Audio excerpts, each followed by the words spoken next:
Shadow chess pieces imbued with power from a nightmare source the human mind cannot even begin to comprehend. Versus a human opera singer. Who would win? Let's find out in today's guide. Wigfrid versus Shadow chess pieces. First, let's look at all the resources we're going to need to pull off this fight, and then we'll talk about how to use them. You'll need 3 of Wigfrid's songs: Heartrending Ballad, Clear-Minded Cadenza, and the Bel Canto of Courage, which I recommend reading in that order.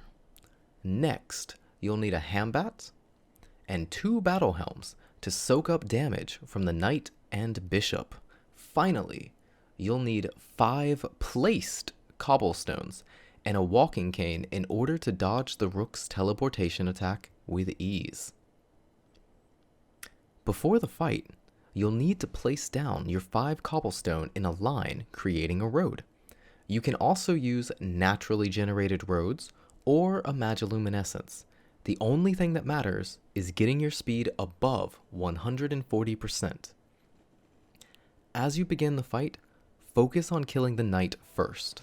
Note, damage does not carry over between phases, so you want to fully focus your damage on one enemy at a time, because hits on other enemies do nothing.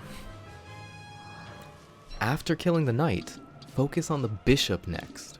Expect to take some damage during this phase, as you'll be tanking the bishop's first bat attack, and likely other parts of the bat attack. Plus, you'll occasionally be hit by the rook's teleport attack too, because you're staggered from the bats. It happens.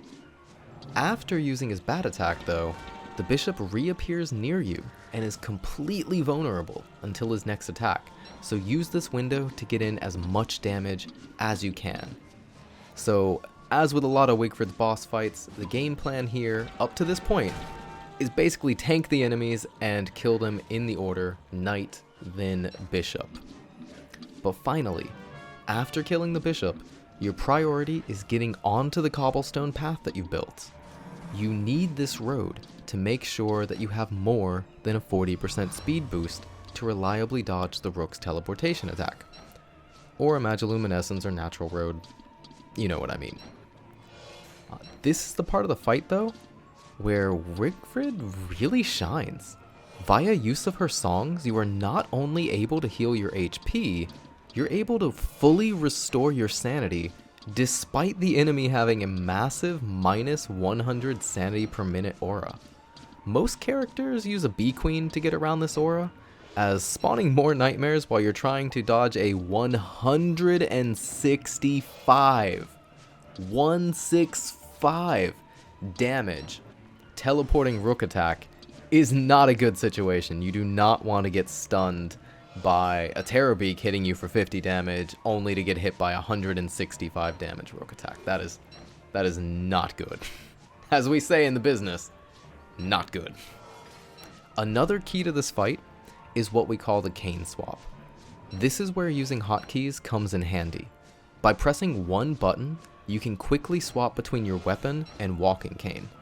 Now, I've changed my hotkeys so that my shift key uses item 1, but by default, you'd need to press the 1 key on your keyboard.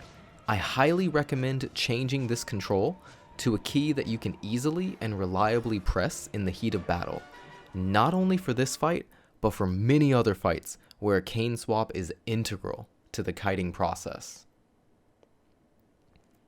Using this strategy, we're able to clear the fight in, insert a drumroll sound effect here if you would like, 2 minutes and 35 seconds. Nice. Now, if we take a closer look at the actual cost of the fight, we see that we only used a single battle helm.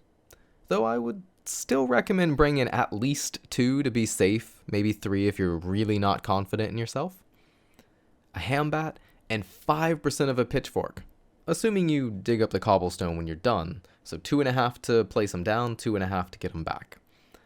Also note, we ended the fight with full HP and sanity. The cost of this fight as Wigfrid is virtually nothing. This fight's a freebie. And there you go. A short guide on how to beat shadow chess pieces as Wigfrid. Let me know in the comments how you deal with shadow chess pieces, and if you know anyone who's struggling with this boss, please send this guide to help him out. You know we need that delicious watch time over here. But anyways, guys, as we say in my country, otsukare-sama desu, and I hope to see you in the next one. Bye!